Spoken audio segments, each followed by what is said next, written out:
Evangelho segundo o Espiritismo, capítulo o 28, Preces Espíritas. E o Pai André pediu para a gente ler o tópico final do capítulo anterior, que é o 27, tópico 23, Felicidade que a prece proporciona. Bom, vale a pena a gente aqui recordar as razões pelas quais Kardec, depois de concluir então a moral cristã no Evangelho segundo o Espiritismo, quer dizer, segundo a revelação espírita, segundo aquilo que as mensagens dos Espíritos coordenados pelo Espírito de Verdade nos trouxeram, ele chega à conclusão que uma das ferramentas mais importantes do ser humano é a prece. E eu digo isso porque na prece acontece o momento da intimidade, um momento único em que nós nos colocamos diante da fonte criadora. Nós é que estabelecemos a conexão com a providência divina, com os espíritos elevados que nos amparam, nos instruem, nos acompanham e que nos protegem de modo geral, como a grande família espiritual de encarnações e mais encarnações. Aqueles seres que junto conosco evoluem e que zelam por nós.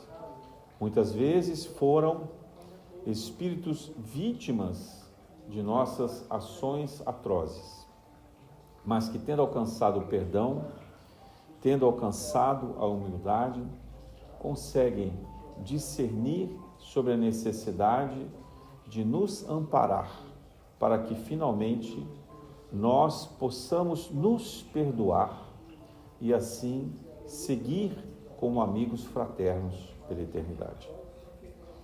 Então, Deus, na condição de fonte criadora, do bem supremo, da inteligência suprema, do amor primordial, se serve de outras criaturas, espíritos mais evoluídos, em diferentes graus, para fazer com que aqueles que se encontram ainda em estágios inferiores possam evoluir também.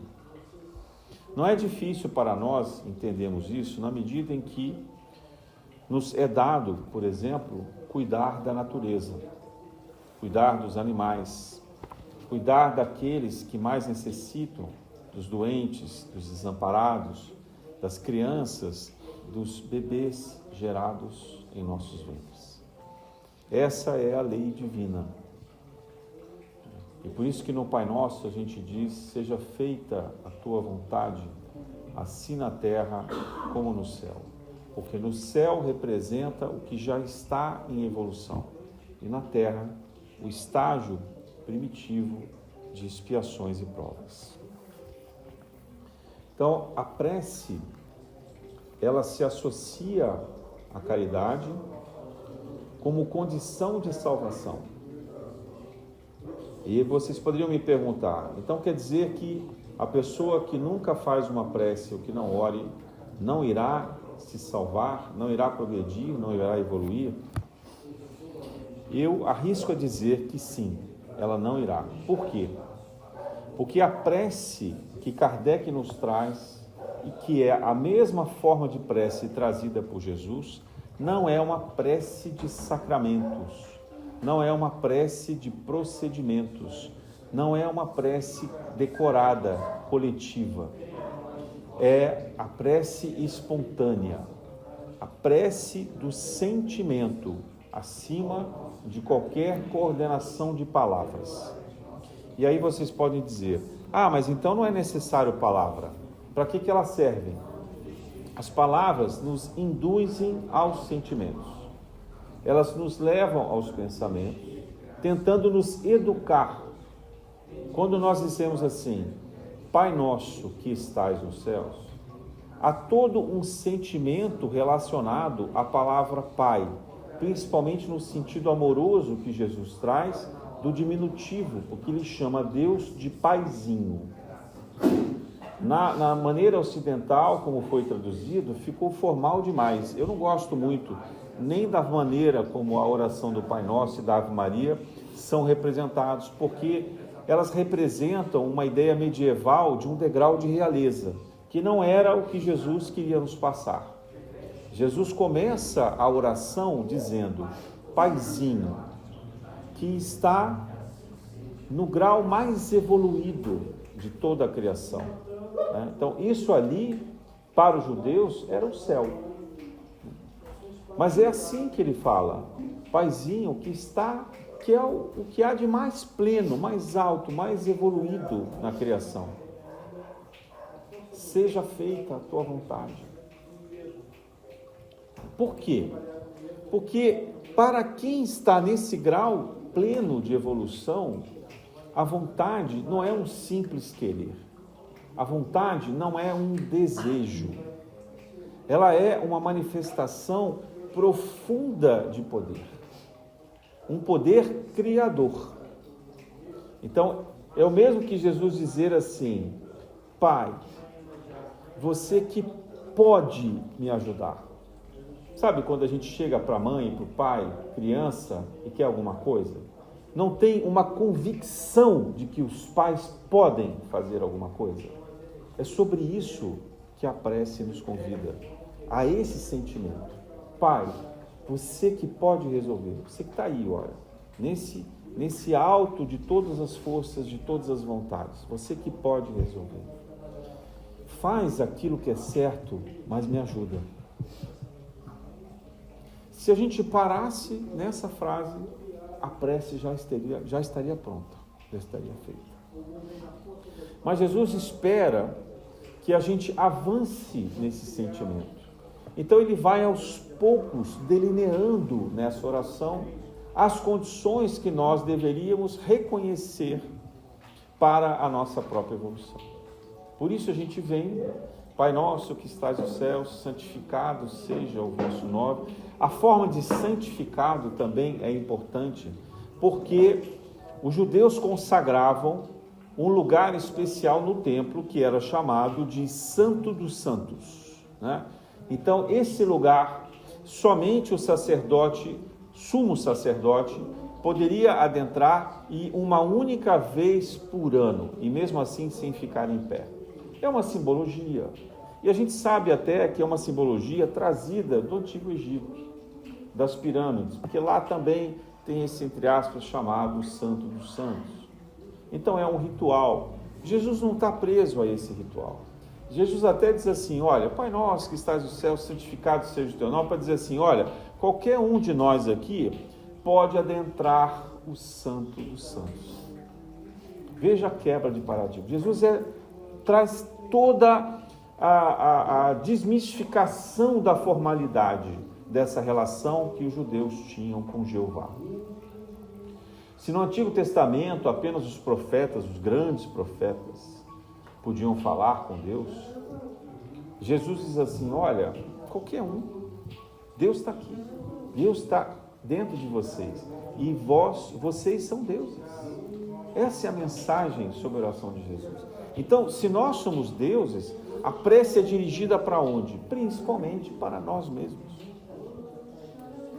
Então, aonde está o Santo dos Santos? Em um prédio cercado, em um templo, aonde só se pode adentrar com vestimentas próprias, com um cargo próprio de hierarquia e num ritual de uma vez por ano? Não. A gente pode fazer da maneira como a gente está. Pode fazer isso desnudado, digamos assim. Porque o Santo dos Santos é o nosso coração. E Jesus nos autoriza na condição de Cristo, de representante divino na terra, para que a gente possa adentrar o templo interior e acessar a Deus. Então vejam como a prece é significativa, porque nós podemos fazer a caridade como um gesto de filantropia, como um dever social, para talvez responder pelos nossos ganhos, em reciprocidade, querendo auxiliar aqueles que vão ter que percorrer o mesmo caminho, que tiveram mais dificuldades do que nós. Um sentimento nobre, civil, sério, ético até, né? Mas esse sentimento nos coloca num altar, num degrau de superioridade. É um degrau daquele que alcançou o topo, que dispõe de recursos, que dispõe de tempo e aí se coloca na posição do auxílio. Então, não é que isso não seja válido, mas isso às vezes não é suficiente, porque não atinge a reforma íntima transformadora. A gente assiste algumas nações economicamente mais desenvolvidas, onde a prosperidade leva à filantropia. E isso vem como dever de educação. Por exemplo, em algumas das universidades desses países, o jovem tira um ano para prestar um serviço voluntário. Então, qualquer que seja a profissão, né? Médico, cientista, advogado, enfermeira, né? um administrador, qualquer profissão universitária, é muito comum que eles, ao se formarem, tirem o que eles chamam de ano sabático, mas não é um ano para passear, viajar ao mundo, é um ano para servir em uma instituição social. E eu vou dizer a vocês que eu acho muito nobre isso, muito evoluído, muito civilizatório. Mas se você for perguntar para esses jovens o que motiva-os a fazer isso, possivelmente eles vão responder que isso melhora o currículo. Porque depois as empresas que contratam vão querer saber se eles já fizeram uma atividade voluntária. Dificilmente esses jovens vão fazer uma atividade espontaneamente com o desejo de servir. Então falta o quê? Falta a prece. Falta a relação com a fonte criadora. Falta um motivo certo daquela ação. A ação está correta. Ela representa a evolução civilizatória. Ela representa o que há de melhor em termos de organização social e de educação. Porém, falta o certo, o justo motivo. E é isso que Jesus nos traz e nos convida.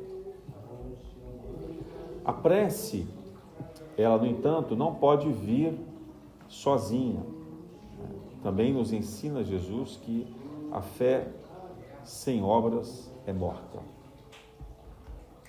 Então não adianta a gente olhar o Pai Nosso e se lembrar principalmente da segunda parte dele que diz: venha a nós o vosso reino. Jesus nos convida a ir ao reino do Pai. O reino está aberto. O reino já está aqui. Nós não precisamos esperar o juízo final. O juízo final acontece na nossa consciência. A transformação é que nos abre para esse espaço, para esse cenário. Nós discutimos ontem num grupo de trabalho reservado sobre, por exemplo, a evolução da lagarta. A lagarta, a gente pode acompanhar cada um dos instantes em que ela vai crescendo e vai evoluindo. Né? Ela parte de uma espécie de ovo, que na fruta é um casulo, muito pequeno, grudada a uma folha. Então ali dentro ela tem toda a proteção, a segurança e a fonte de alimentação. E ela vai crescendo, crescendo, crescendo, chega um determinado momento em que ela está acrisolada, ela está presa àquele casulo, de tal forma que ela precisa exercer a sua vontade de se libertar. Veja, os estágios anteriores, eles eram programados, bonitinhos, e ela não precisava fazer nada, ela estava passiva, crescendo assim como o feto, né? Como o embrião dentro da barriga da mãe. Não precisa fazer nada, vai crescer sozinho. Mas no caso especificamente da lagarta, seja de borboleta ou mariposa, ela precisa querer voar. E entre a folha que está no alto e a capacidade de planar, de permanecer voando, não há nada. Não há um professor, não há uma ponte, não há um lugar para se segurar. É preciso se lançar. Então, a fé, que no caso da lagarta, é vamos dizer assim, talvez um genótipo, né? Uma condição específica gravada como um instinto dentro dela, que ela se lança para o voo. E é interessante a lagarta, porque no caso dos passarinhos ou das aves em geral, a mãe costuma ficar próxima e resgatar no primeiro voo. Ela costuma mostrar, ensinar como se voa. Mas no caso da lagarta, a borboleta ou a mariposa mãe foi embora. Ela está sozinha naquele instante. E é por isso que esse ser nos ensina tanto. Porque o momento da reforma íntima, ele é solitário. Ninguém poderá voar por nós. Ninguém poderá nos salvar. E Jesus, nenhum espírito evoluído irá intervir, respeitando o nosso livre-arbítrio. Falamos pouco antes, no início da reunião, sobre o medo. Qual é o sentimento que mais poderia nos impedir desse voo? É difícil dizer que uma lagarta sinta medo naquele casulo, mas se nós tivéssemos que traduzir essa sensação, talvez na forma humana de compreender, fosse esse o sentimento mais apropriado. Nós precisamos romper o medo. O medo de abrir mão do que já conquistamos na Terra, porque isso não é definitivo. Isto que nós temos não é a plenitude do que nós podemos ser. A prece pode nos ajudar a ter essa percepção da coragem, porque a prece sozinha também não vai nos trazer coragem, mas ela serve de âncora para que a gente se lance. Porque toda prece dirigida com verdadeiro sentimento, com sinceridade, ela é atendida. Veja, deixa eu deixar claro isso.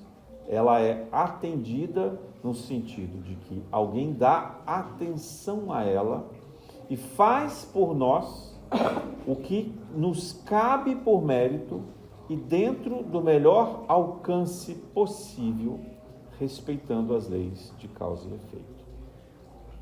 Imaginem que no desenvolvimento dessa lagarta, por um problema congênito, ela tivesse um defeito na asa. Ninguém poderia fazer essa lagarta voar perfeitamente.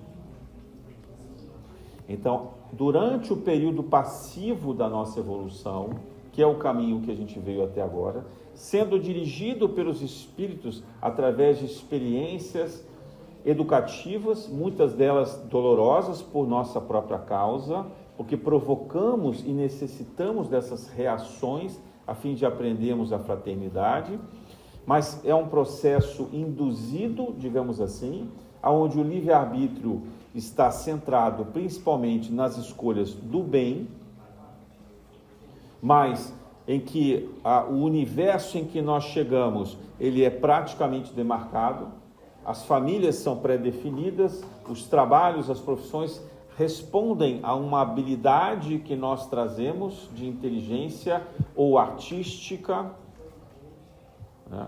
O meio socializado está no redor da nossa vizinhança ou dos locais para onde nós somos levados e assim por diante. Então, isso demonstra o estágio ainda preliminar da nossa evolução. Porque os espíritos mais evoluídos, eles escolhem o planeta que eles querem habitar. Eles escolhem se eles vão ficar próximo das suas famílias espirituais ou se eles vão socorrer espíritos ainda ignorantes, em estágios inferiores, aos quais eles se mantêm de alguma forma afeiçoados, ou por plena caridade eles se lançam a educar. Então nós precisamos ter a consciência da limitação de evolução que nós temos, que é primitiva, ainda bastante induzida, para que a gente possa deixar essa condição passiva e assumir o controle e o domínio da nossa evolução. Nós precisamos nos preparar para chegarmos em condições perfeitas e ideais de alçar voo. Alçar voo. É assim que funciona. E a natureza é tão interessante, eu estou usando o exemplo da lagarta, mas se a gente for estudar as subpartículas atômicas, há uma expressão que diz assim, salto quântico. Você já deve ter ouvido falar. Eu não sou especialista em física, me perdoem qualquer falha que eu possa estar cometendo no conceito, mas me interessa mais a figura que isso representa, né? Fora da órbita do átomo, existem fótons e neutrinos. São outras subpartículas que estão derivando ali no entorno deles por influxos magnéticos. Eventualmente, um desses fótons é atraído para dentro do núcleo do átomo. Quando isso acontece, o elétron que absorve o fóton muda de lugar. Olha que interessante. Ele estava numa órbita aparentemente circular, e ele vai para uma órbita mais distante. Imagine planetas circulando em torno do Sol, e que esse átomo fosse a circunferência da Terra. E ao invés de ele ficar aqui, ele vai lá para Júpiter. Ele salta. Ou ele vai para Saturno, para Netuno, ou para Plutão. A vida evolutiva, ela segue um progresso natural, mas num determinado ponto ela dá um salto. Mas só consegue saltar quem perde o medo.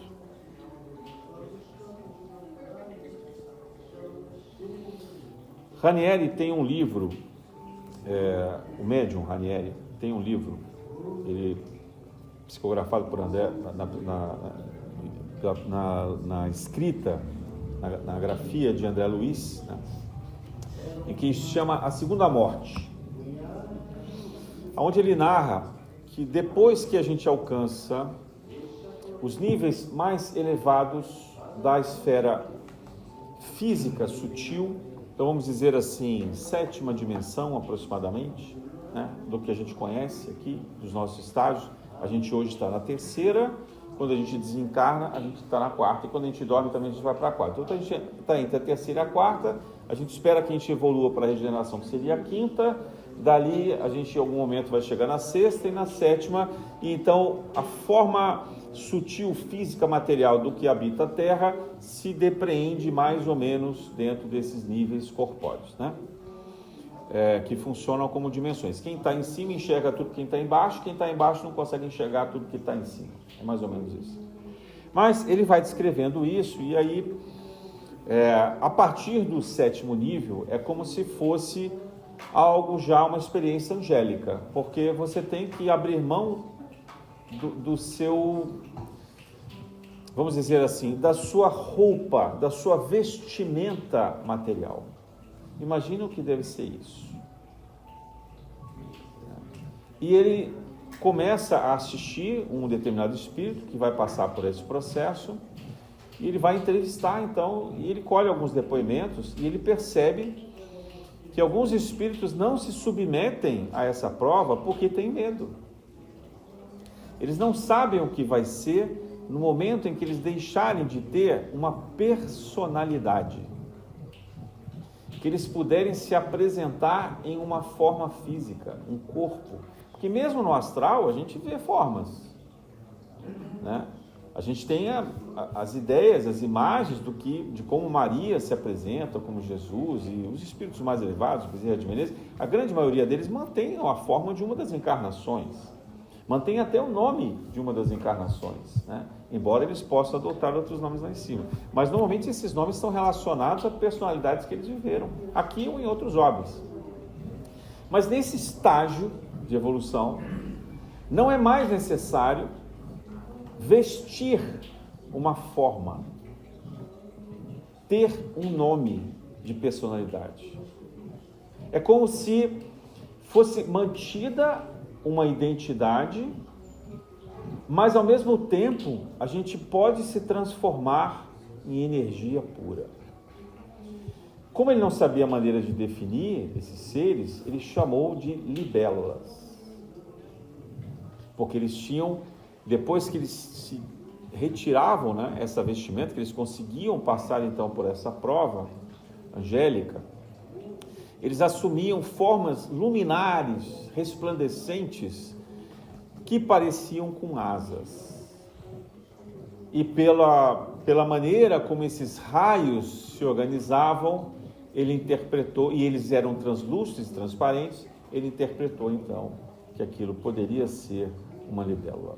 Claro que é só uma imagem, né? Uma metáfora também para nós, mas que funciona para a gente pensar.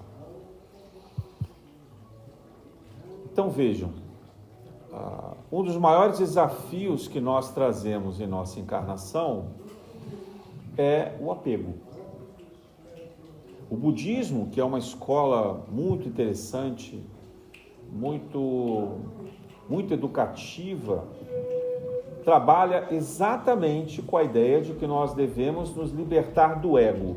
Vamos pegar emprestado esse conceito do budismo e dizer assim: nós devemos aprender a nos desapegar dessa personalidade que nós vestimos, desse nome que nós recebemos, dessa forma física que nós temos.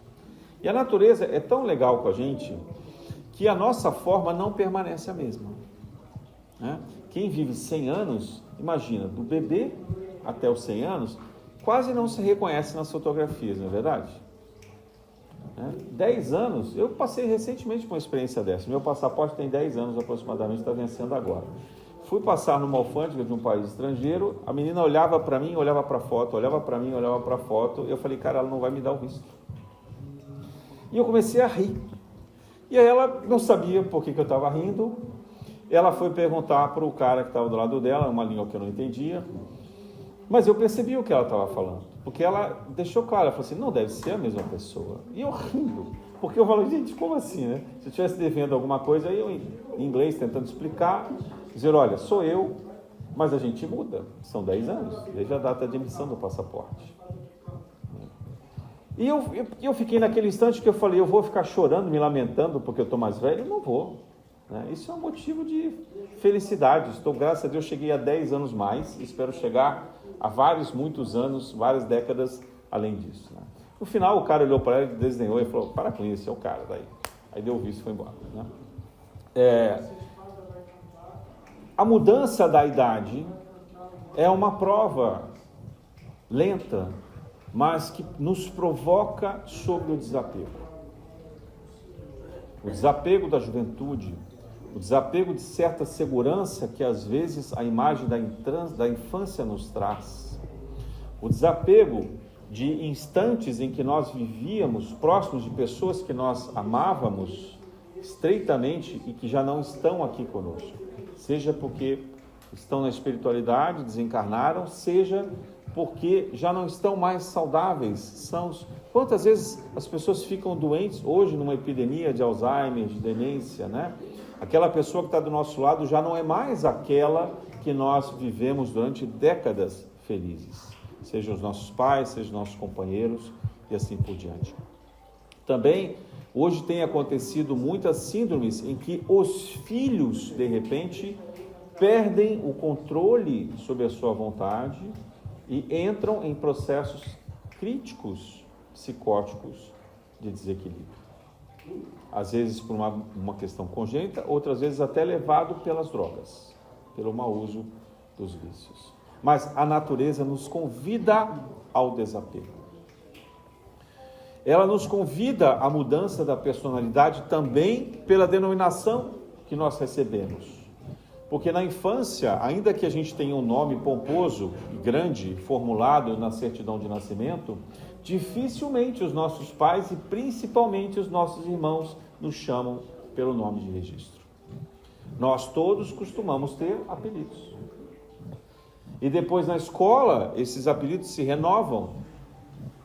E muitas vezes, na relação amorosa, também recebemos outros apelidos, alguns até engraçados, jocosos. Diminutivos são muito comuns, né? Nós somos muitas vezes associados a animais, gatinhos, né? Ou até coisas que lembram um pouco da infância, alguns legumes, algumas coisas desse tipo. Isso é comum. Então, nós passamos na vida diferentes situações sobre o confronto da nossa identidade. Quando chegamos ao trabalho, ou muitas vezes no colégio, ou no nível do ensino médio, passamos a ser chamados pelo sobrenome. Eu me lembro de uma situação do Colégio Santo Agostinho, no Rio de Janeiro, em que na primeira turma, aos 6 anos, havia 2 crianças, a minha filha e mais uma outra, com o mesmo sobrenome, com o mesmo prenome, desculpe, né? De Alice. E aí, então, por decisão arbitrária da escola, eles passaram a chamar essas crianças, não pelo prenome, mas para identificá-las por uma burocracia interna e controle de poder exercido pelo professorado, pelo sobrenome. Então a primeira Alice virou Lima e a segunda minha Lino, muito parecido ainda, dava mais conflito, mas elas não se reconheciam nesse nome. A minha filha dizia: Lino é o meu pai, não sou eu. E eu assisti a esse mesmo fenômeno com várias outras crianças, né? E percebendo a insensibilidade da escola e dos professores, dos educadores, com essa questão que para eles era banal. Era mais importante manter a ordem ditatorial, porque só esse é o nome que se pode dar, do que a afetividade que Pestalozzi, 200 anos antes, já tinha trazido. Quando, cada vez que ele encontrava uma criança que entrava na sua escola, ele se ajoelhava para que a criança o visse no mesmo nível dos olhos, ao invés de se impor como autoridade de cima para baixo.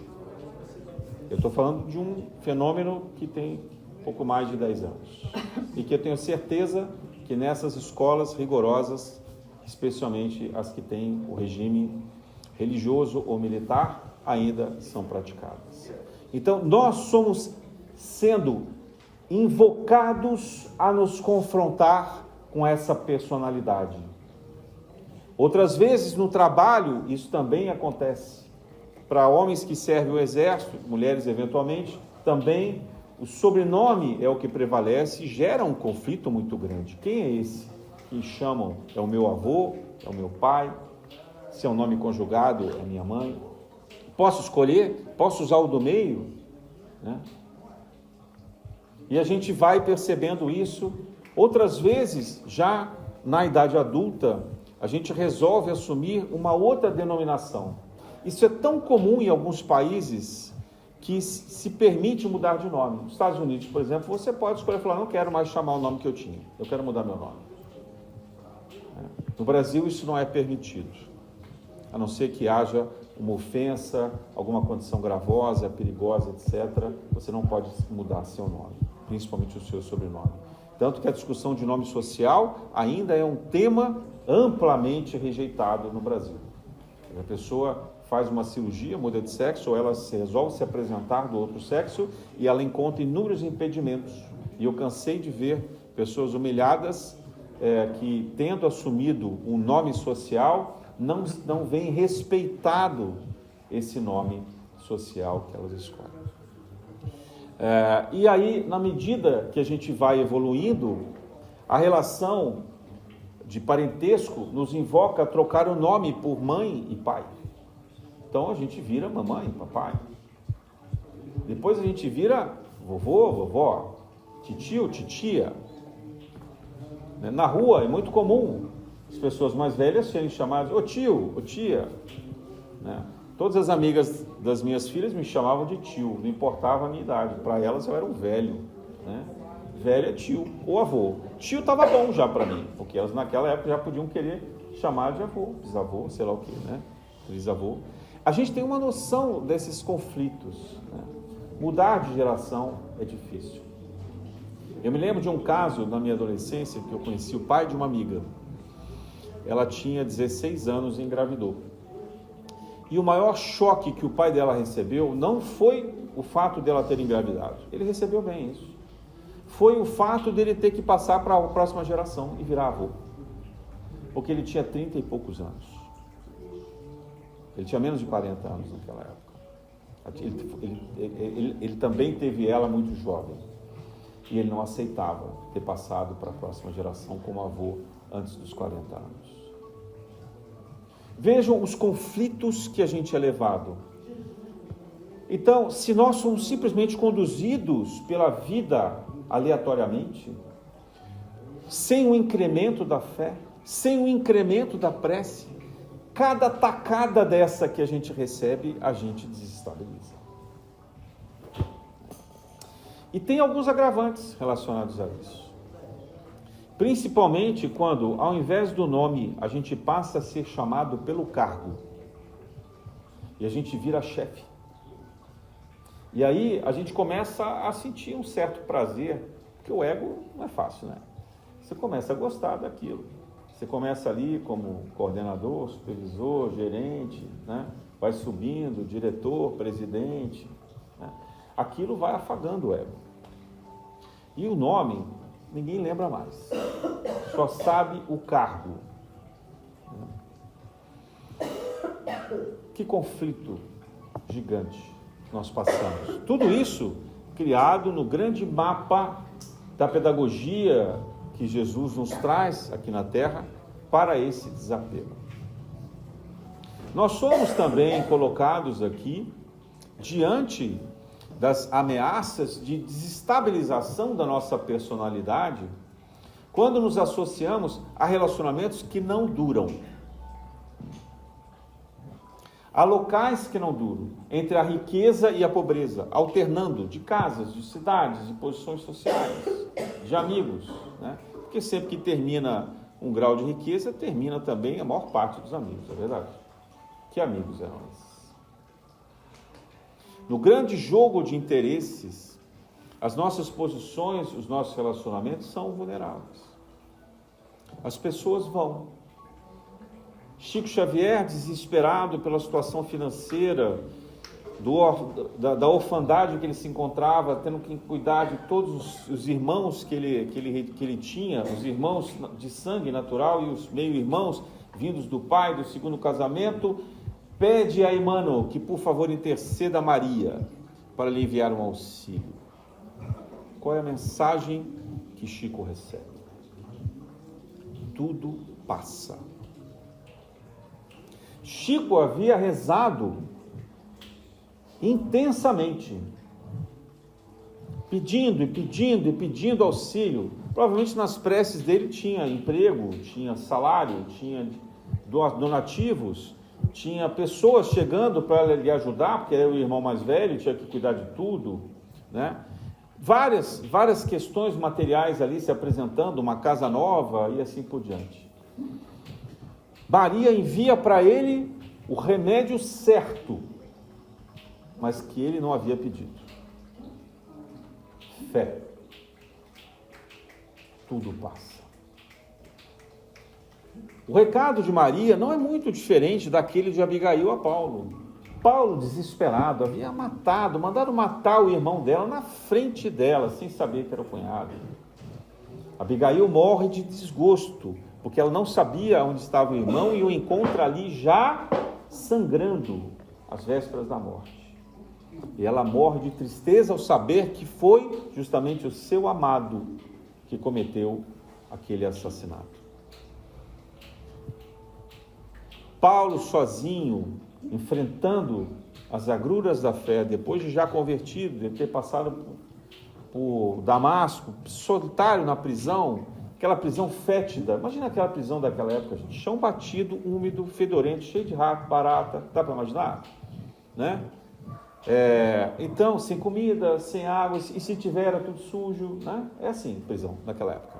E ele todo sangrando, implora a intercessão de Abigail.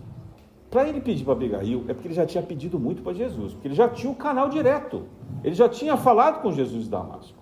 Ele já estava assim, bom, Jesus não quer me atender, vou pedir para Abigail, quem sabe ela sensibiliza Jesus.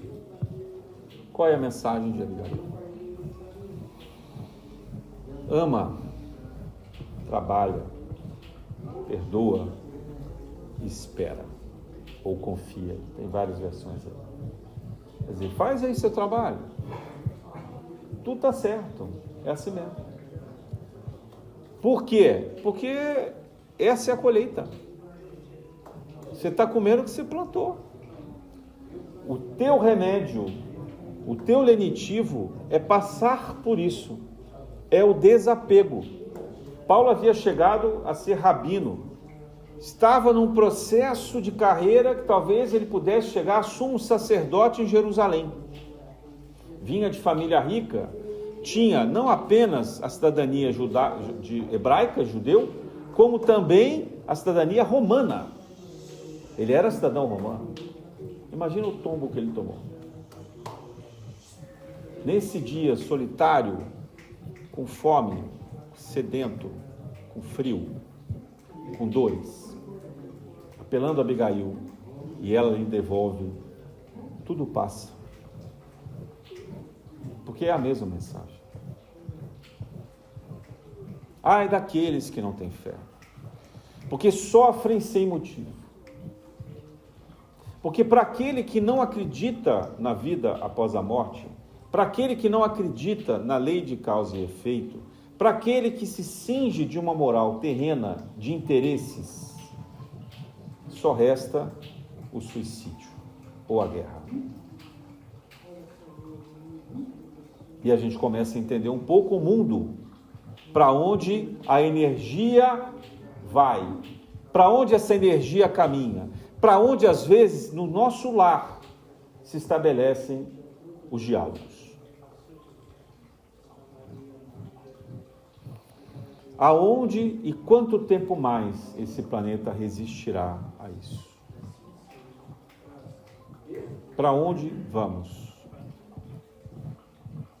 Há uma passagem de um romance antigo chamado Quo Vadis, em que havia um nobre romano chamado Petrônio, que finalmente se converte ao cristianismo.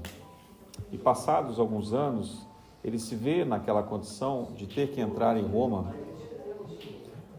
disfarçado, porque ele já não vestia mais o traje romano e era perseguido pelas autoridades por ser cristão. Isso era a época de Nero.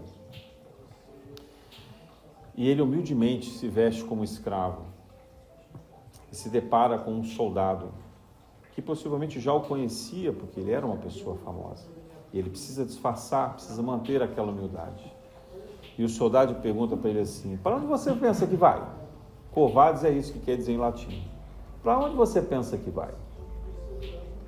E ele diz: eu vou a Roma. Para onde você vai? Você sabe? Petrônio sabia. Dizer que ia a Roma significava: eu vou enfrentar o martírio. Porque sendo cristão e estando em Roma, não há nada mais que me reste, senão dar o meu testemunho. Será que você sabe para onde vai? Quo vadis? A prece é o consolo sublime do instante único em que nós estamos diante de Deus, habitando a nós mesmos. Sem a fé, todo o resto perde sentido. É a fé que move, inclusive, as obras, porque a fé dá sentido às obras da caridade. A fé dá sentido ao estudo. A fé dá sentido a esta reunião numa terça-feira à noite, onde poderíamos estar fazendo inúmeras outras coisas mais prazerosas, mas de prazeres que passam, mais rápidos do que o amor que a gente constrói e que esse amor não passa. Paulo nos ensina isso. Tudo passa, menos o amor. O amor é a única coisa que fica. Por quê? Porque o amor, ele se manifesta em nós, no espírito, como se fosse a evolução de um gene. Como se fosse aquele elétron que escapa do seu campo magnético e passa a girar em uma nova frequência. Passa a orbitar um novo espaço. Falando de mais um filme, citei aqui Os Monstros, falando de mais um filme Divertidamente, vocês vão ver naquela animação personagens que vão criando aquelas bolas, aquelas esferas fundamentais e que vão formando a personalidade daquela menina. O amor representa esta condição fundante da nossa personalidade. Porque a partir do momento que a gente aprende essas gotas de amor, essas pétalas de amor, é irreversível o nosso comportamento. A gente estabelece uma convicção de agir de uma forma correta, que não dá para voltar atrás. Não tem prazer, não tem razão, não tem justificativa. Petrônio disse para aquele soldado: olha, eu estou indo lá para Roma mesmo, eu sei o que me espera. Pode acontecer alguma coisa, pode ter uma intervenção, pode até ser que eu não morra. Mas se eu tiver que morrer, se eu tiver que sofrer, valeu a pena. Porque isso aqui passa. Esse corpo aqui passa. A minha família passa. Jesus diz ao jovem rico que queria enterrar seus pais: larga tudo e vem e me segue. Jesus já sabia que se ele não seguisse, ele ia morrer, ele ia sofrer um desastre. Ele correu numa corrida de biga e morreu. Jesus estava convidando ele, não porque Jesus fosse indiferente aos pais. Ele sabia que provavelmente ele estava interessado era na herança dos pais. Era em alguma condição específica, era um jogo de interesses. E era ao mesmo tempo um medo de seguir Jesus. Jesus chama Emmanuel diz assim: não, peraí, eu sou senador romano. Pô, legal que você curou minha filha à distância, tal, acredito, obrigado aí, mas pô, você quer que eu deixe de ser um senador romano, um candidato potencial a substituir Tibério e virar um César? E Jesus fala assim: ou é agora, ou é daqui a 1000 anos. Tudo bem.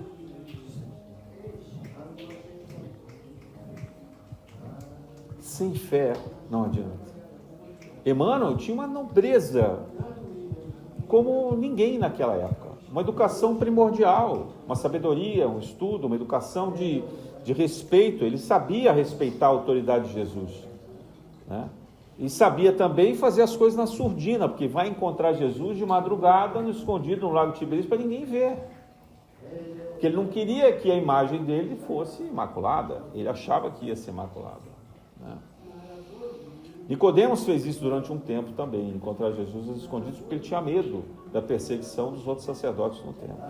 Mas Nicodemos deu a volta por cima. Outras autoridades, como Pilatos, mandavam saber: soldado, vai lá e investigue quem é esse Jesus aí. Vários romanos fizeram isso. O que nós queremos da nossa vida, na grande maioria das vezes, nós não sabemos. Eu vejo jovens hoje, saem do colégio com uma enorme pressão nos ombros para ganhar dinheiro, ter uma profissão que complemente o sobrenome. Não é isso? É mais ou menos assim: Joana Bradesco, boa noite. Não é isso? Você passa a herdar o nome da empresa no call center com 16, 17, 18 anos.